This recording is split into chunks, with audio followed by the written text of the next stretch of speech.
Okay, hello students. जैसा कि आप सब जानते हैं कि लास्ट क्लास में हमने डिस्कस किया था वर्ब, ठीक है ना। तो वर्ब में हमने कुछ चीजें देखी थी बड़ी बेसिक सी।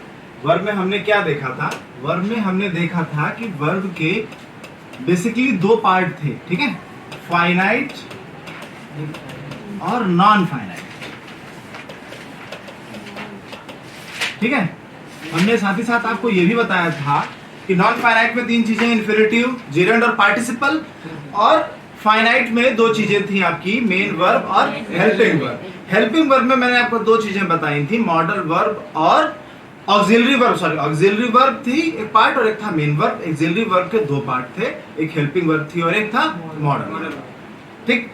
मेन वर्ब मैंने आपको कल समझाया था कि मेन वर्ब के दो पार्ट होते हैं, एक ट्रांजिटिव वर्ब और एक दूसरा होता है intransitive verb.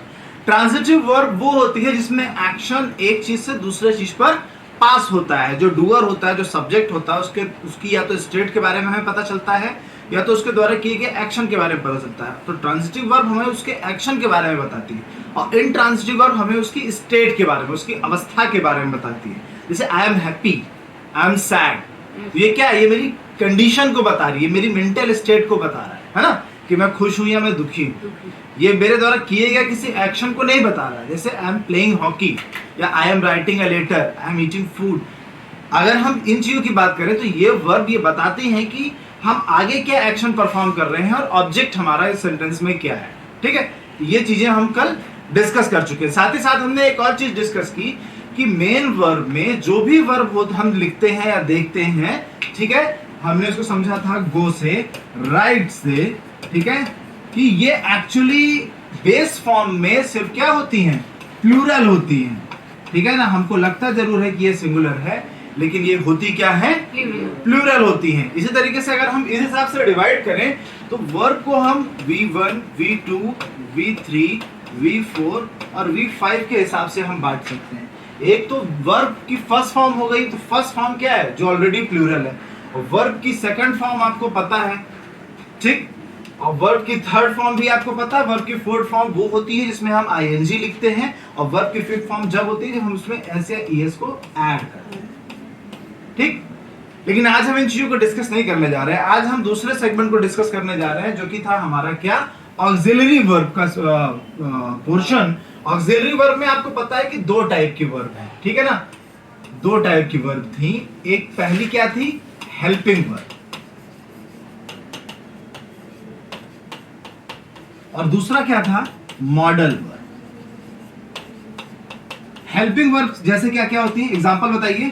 Is, am, are, do, does, was, were, has, have, had, be, been, being, etc. ये सारे सब कुछ मिला जुला करके क्या बनाते हैं? हमारी हेल्पिंग वर्ब। लेकिन इनमें ज्यादा टेक्निकल चीजें, जो सारी चीजें हम पढ़नी है, जो समझना है, वो सारा कुछ हम सेंटेंस में, जो टेंस का सेक्शन था वो हम पढ़ चुके हैं ऑलरेडी। कुछ चीजें पढ़ी हैं, जो बाकी है वो हमारे एक लेक्चर्स में पढ़ते जाएंगे। आज हमारा जो मेन फोकस है वो समझना मॉडल वर्ब। क्यों? क्योंकि इनका यूज एकदम अलग तरीके से होता है। जब भी किसी सेंटेंस में आपने सेंटेंसेस देखे होंगे, जैसे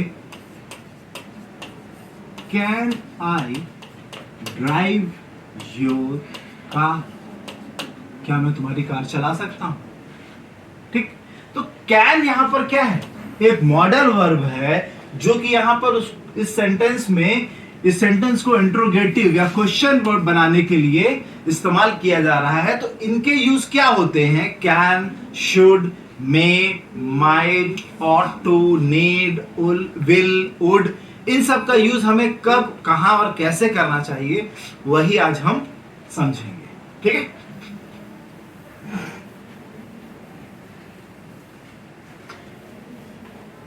सिर्फ ग्रामर के हिसाब से सिर्फ 13 तरीके के मॉडल वर्ब्स होते हैं, ठीक है, ठीक। तो हम यहां पर क्या समझने वाले हैं? मॉडल वर्ब्स का स्ट्रक्चर और यूज। चाहे हेडिंग आप लिख लीजिए, मॉडल वर्ब्स का स्ट्रक्चर और उसका यूज, ठीक। Modal verbs structure and it's use.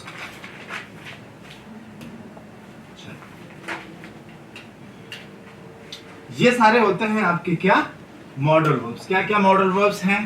Can है, कुड है, मे है, माइट है, मस्ट है, शैल है, शुड है, ऑट टू है, विल है, वुड है। इसमें कुछ नहीं लिखा है, वो है नीड, डेयर टू, डेयर। ठीक है, ये चीजें नहीं लिखी, इनको भी आप इसमें मेंशन करें। आगे क्या बता रहा है डेफिनेशन?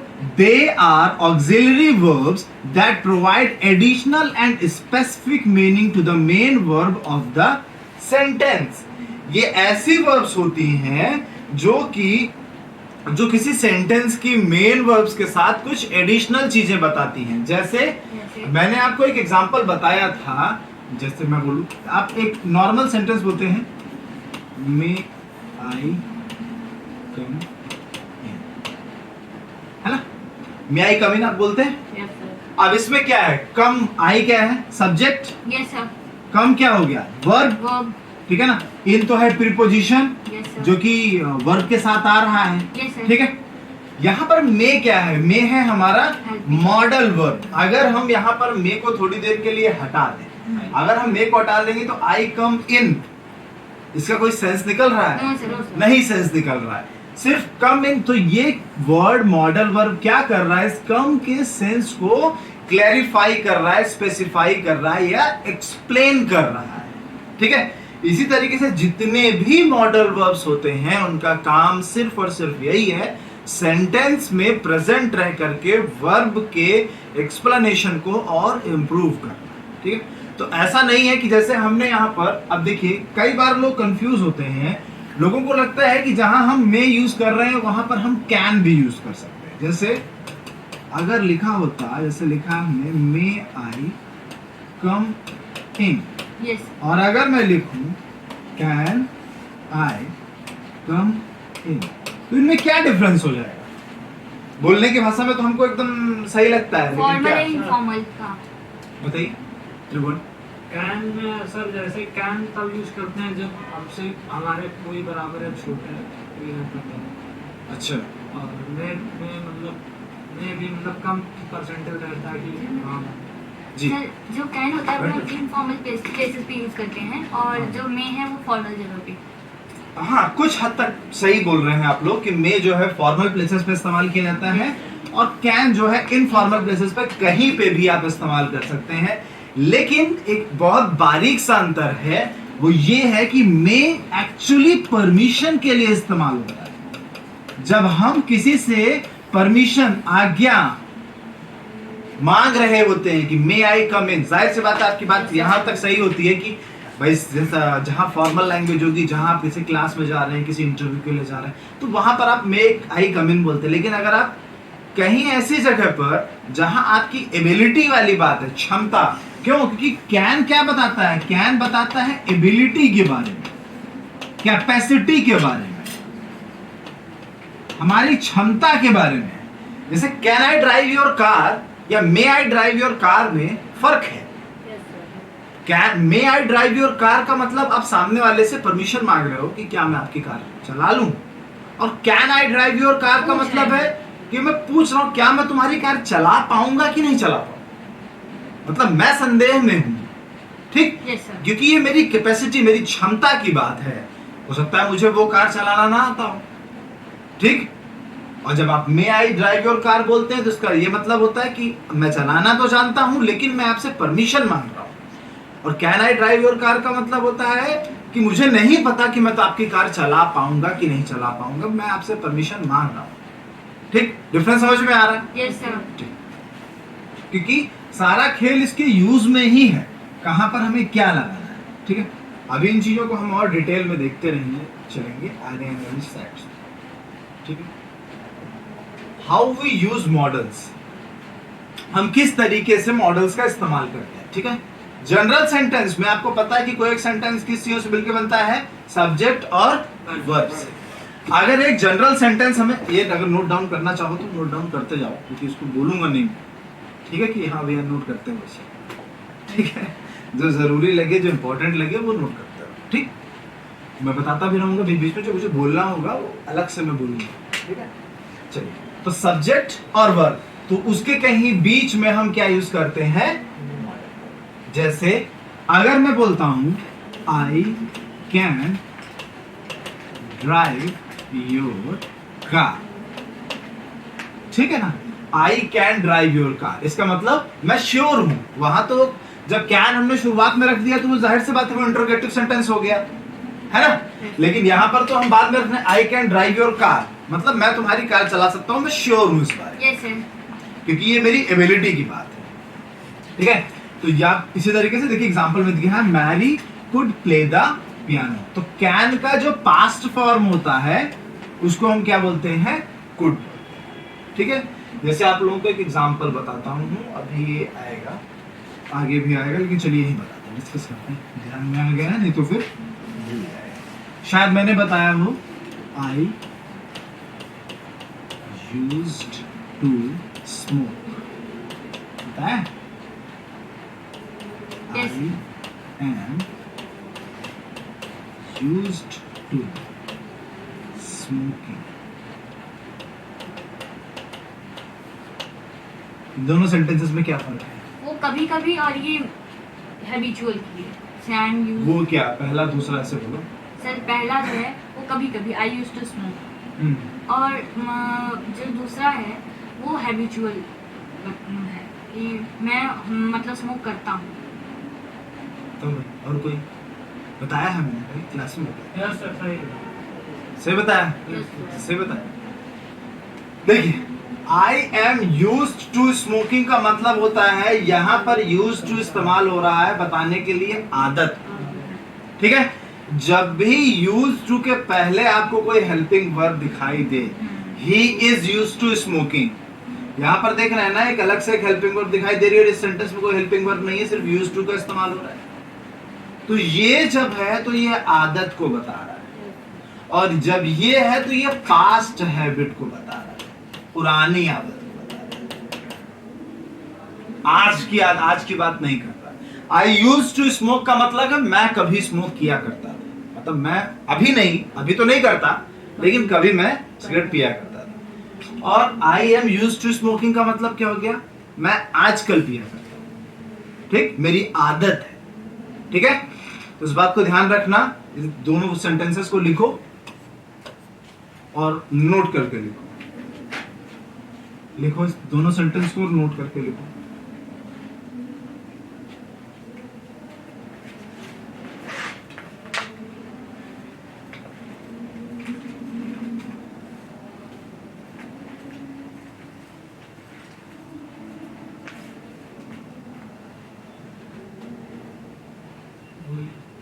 बोलो, when we use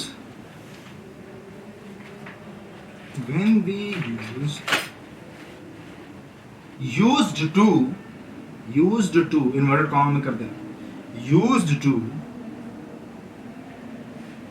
as modal verb in a sentence, when we use used to as modal verb in a sentence, then it shows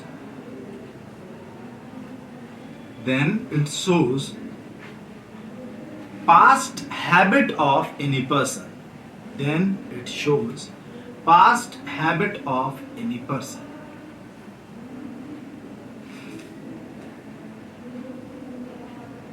then it shows past habit of any person, ठीक है।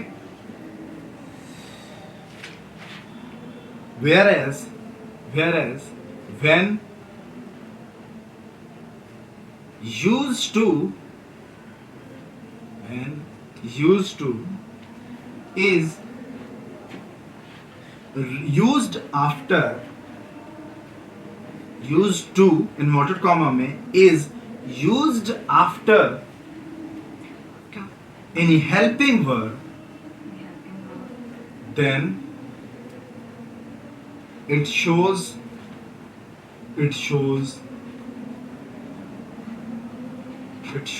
current habit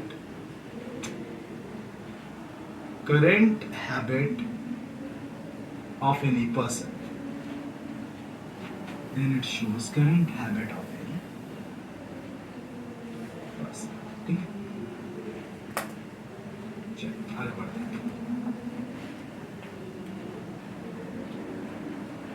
अब एक कुछ चीजें दी हुई हैं, ध्यान से देख लीजिए। क्या कि मॉडल वर्ब्स के साथ हम कभी भी क्या नहीं यूज कर सकते, एस या फिर ईएस यूज नहीं कर सकते।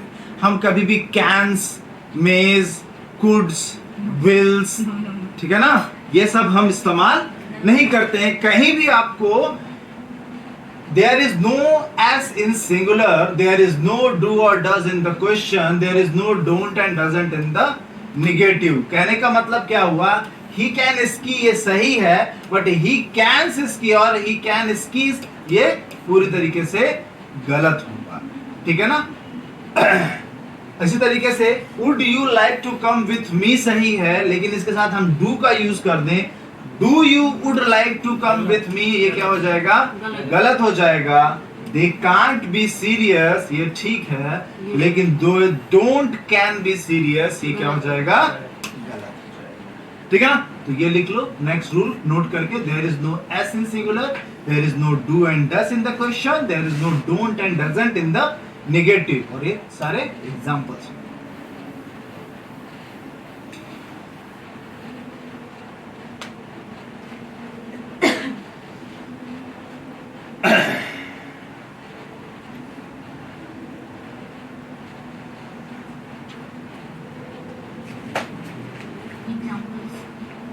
एग्जांपल्स लिख लो, एक दो लिख लो, चाहो तो सब ना लिखना हो तो एक दो लिख लो, लेकिन ये रूल्स नहीं लिख लो। Yes sir.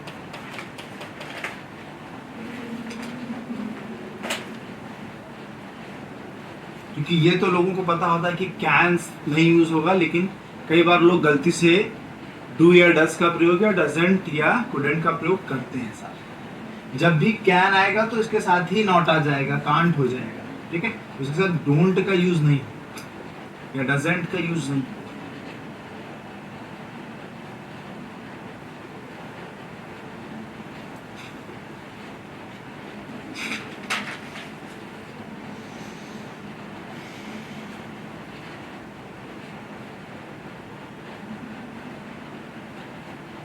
गालिब का एक शेर है कि यूं तो लिखा बहुत कुछ है किताबों में, लेकिन अगर समझ में आ जाता तो बात ही क्या है।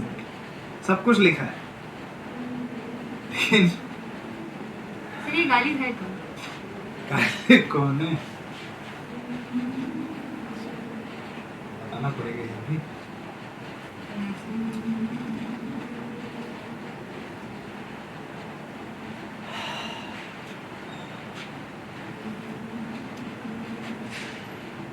ओके, यस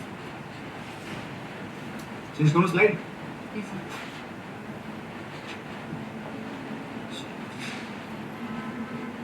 एक और इम्पोर्टेंट चीज बची है, देख लीजिए ध्यान से इसको।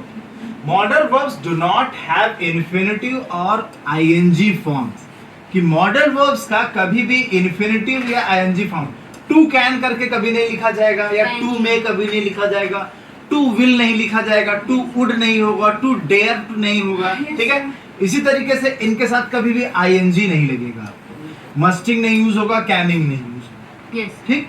रूल लिख लो, एग्जांपल लिखना जरूरी नहीं है, मत लिखोगे चलेगा। Rule, model verbs are followed by an infinitive without to, ठीक है। मॉडल वर्ब्स को अगर फॉलो करना भी है तो वो इन्फिनिटिव की तरह से इस्तेमाल, followed by an infinitive without to, अगर इन्फिनिटिव आता भी है तो उसके पहले टू नहीं आता, और ऐसे इन्फिनिटिव को हम क्या बोलते हैं, समझेंगे जब इन्फिनिटिव पढ़ेंगे, हम उनको बोलते हैं बेयर इन्फिनिटिव। जब हम इन्फिनिटिव पढ़ेंगे तो हमें समझ में आएगा कि इन्फिनिटिव क्या होता है, तब हम समझेंगे कि अगर जनरली इन्फिनिटिव के लिए रूल क्या होता है, टू प्लस वर्ब की फर्स्ट फॉर्म, लेकिन कभी कभी टू नहीं आता है वर्ब की फर्स्ट फॉर्म के पहले, और उसके बावजूद भी वो इन्फिनिटिव बनता है, उस केस में हम उस सेंटेंस में उस पर्टिकुलर वर्ब को बोलते हैं बेयर इन्फिनिटिव।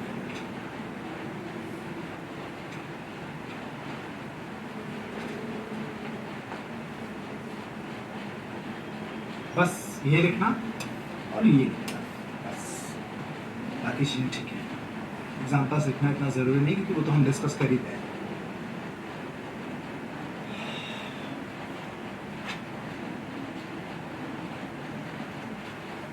10 मिनट और। हाँ यस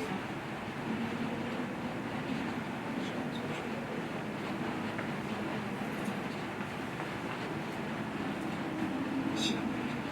अब हम आते हैं यूज के ऊपर, ठीक।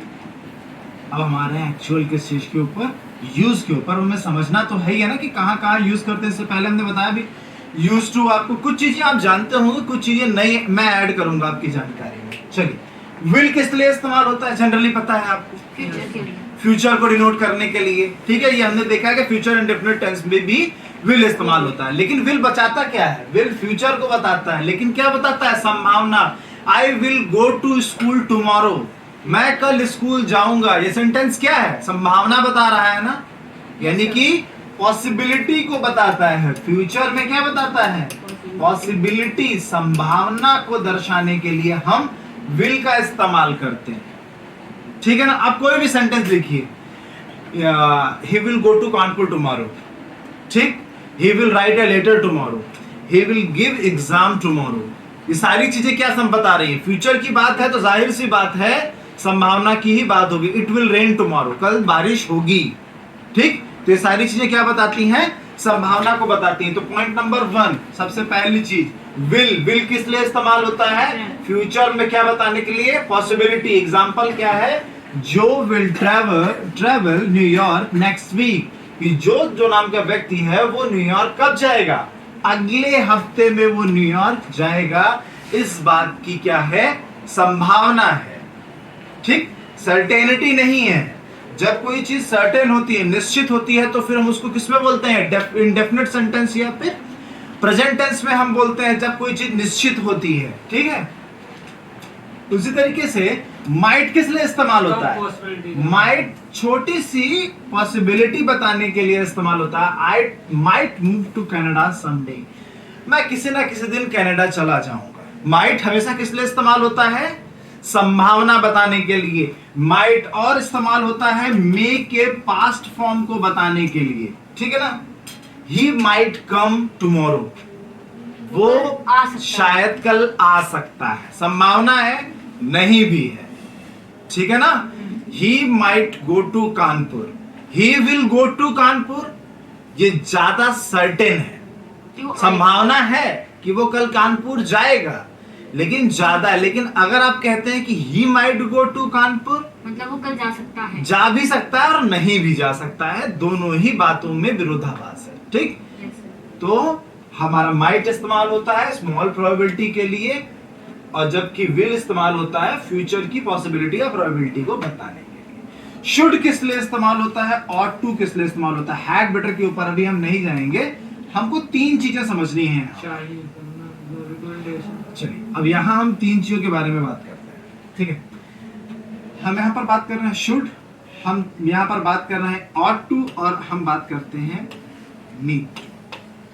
3 चीजों के बारे में, ठीक है। एक चीज यहाँ लिखी नहीं है, 3 चीजों के बारे में।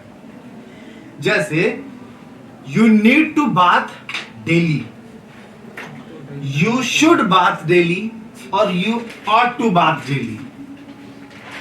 तीनों में से क्या सही है, you need to bath daily, you should bath daily, या you ought to bath daily. You should bath daily. Grammatically तीनों सेंटेंसेस हैं, हाँ, लेकिन ग्रामर के हिसाब से। हाँ सर। लेकिन नीड टू का मतलब होता है आवश्यकता बताई जाती है, लेकिन आपके ऊपर कोई दबाव नहीं डाला जाता। और यू शुड बाथ डेली का मतलब है आपके ऊपर एक थोड़ा बहुत एक प्रेशर डाला जा रहा है। अगर हम कह रहे हैं यू मस्ट बाथ डेली, अगर यहां पर ये एक और चीज लिख दे मस्ट, तो मस्ट तो हो गया कि कंपलसरी, आपके ऊपर दबाव बना करके आपसे कहा जा रहा है कि नहीं तुम्हें करना ही करना है। You must bath daily and come to academy, कि तुमको डेली नहा करके ही एकेडमी आना है। इसका मतलब आपके ऊपर क्या बनाया जा रहा है, दबाव बनाया जा रहा है। लेकिन अगर आपसे कहा जाए you need to bath daily, इसका मतलब तुम्हें डेली नहाने की आवश्यकता है, एक जनरल रिकमेंडेशन। जैसे आप डॉक्टर के पास जाते हैं तो डॉक्टर अपने दवाइयां लिख के देता है, आप बताते हो कि साहब 4 दिन से बुखार है, नींद नहीं पड़ रही है ना, रात भर खांसी आती है, बहुत ज्यादा समस्या है, ठीक। तो डॉक्टर क्या कहता है कि भाई ये पैरासिटामोल ले लो, ये कफ सिरप ले लो, ये एलर्जी की दवा ले लो, एंटीबायोटिक ले लो, जाओ। वो तो आपसे नहीं कहता ना कि जाओ तुम दवा लो, वो तो लिख के दे दिया, अपना उसका काम खत्म। उसी तरीके से नीड टू का मतलब जिस चीज की आपको आवश्यकता है, सामने वाले ने आपको रिकमेंड कर दिया, अब आप करते हैं नहीं करते ये आपके ऊपर है, ठीक है। यू शुड का मतलब है हम आपको रेकमेंड कर रहे हैं, आपको ये करना चाहिए। डॉक्टर से एक कदम आगे जब आपके घर वाले आपके ऊपर कोई दबाव बनाते हैं, यू शुड बात डेली। आप करते हो नहीं करते हो, जिद करते हो, एक अलग बात है, लेकिन आपके घर वाले आपको कहते हैं तो आपको करना पड़ता है। 90-95% चांसेस में आपको अपने घर वालों की बात माननी पड़ती है। तो शुड हम वहां इस्तेमाल करते हैं जहां पर रिकमेंडेशन किया जाता है, जिसको आपको कुछ हद तक फॉलो करना पड़ता है। और नीड टू, मस्ट और ऑट टू कब किया जाता है? फॉर्मल रिकमेंडेशन ऑट टू हम जनरली इस्तेमाल तब करते हैं, कब? जब हमारे ऊपर एक फॉर्मल ऑब्लिगेशन होता है। जैसे you ought to love your country, ठीक है ना, you ought to study hard, ठीक। तो ऑट टू का इस्तेमाल कब होता है? जब एक फॉर्मल ऑब्लिगेशन हो, जब कैसे देश वेश की बात हो रही है, ठीक है ना। You ought to love your country, you should love your country, ठीक है। You need to love your country, ये भी ठीक है ना। You must love your country, ये भी ठीक है। लेकिन you ought to love your country में मतलब एक फॉर्मल तरीका है कहने का, ठीक। ग्रामेटिकली सब सही है, लेकिन बोलने के लिए किस जगह पर कौन सा इस्तेमाल करना है, इस चीज में क्या होता है? फर्क, ठीक है। हैड बेटर पे भी इसलिए नहीं आ रहा है क्योंकि अभी उसको समझाने के लिए कुछ और चीजें बतानी है, तब समझ में आएगा।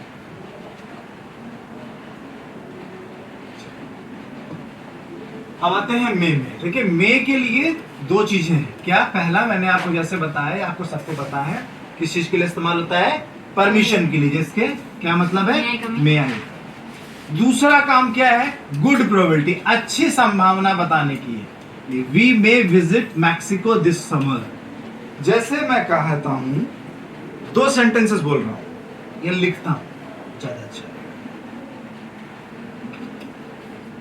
It may rain tomorrow, it might rain yesterday, ठीक है ना।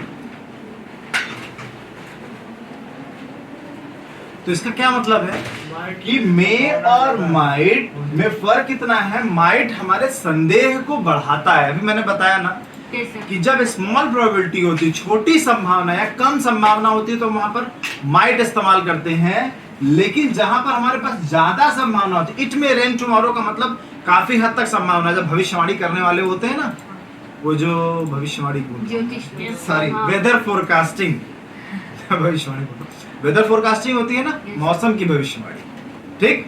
तो उसमें वो बताते हैं कि यहाँ पर वर्षा होगी, गरज के साथ बौछारें होंगी, या मध्यम, हल्की से मध्यम वर्षा होगी, इस तरह से बोलते हैं ना।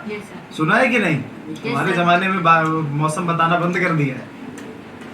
अगर ना बताता हो ना, तो YouTube पे एक चैनल है, स्काईमेट वेदर। जब पता करना हो कि आज कितनी गर्मी पड़ेगी, तो उसको देख के चलो। या बारिश कब से शुरू होने वाली है, उस पर पता चल जाएगा। कब होगी ये भी पता चल जाएगा। एक हफ्ते तक का प्रेडिक्शन उनका अच्छा रहता है, ठीक है।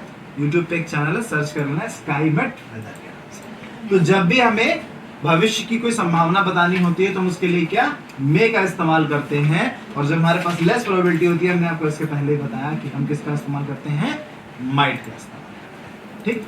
इसी तरीके से हम मस्ट का प्रयोग कब करते हैं? जब एक रिस्पॉन्सिबिलिटी की बात होती है या फिर एजम्पशन की बात होती है। एजम्पशन समझते हो? एजम्पशन का मतलब होता है एज्यूम करना। जैसे मानते हैं ना कि let the number be x,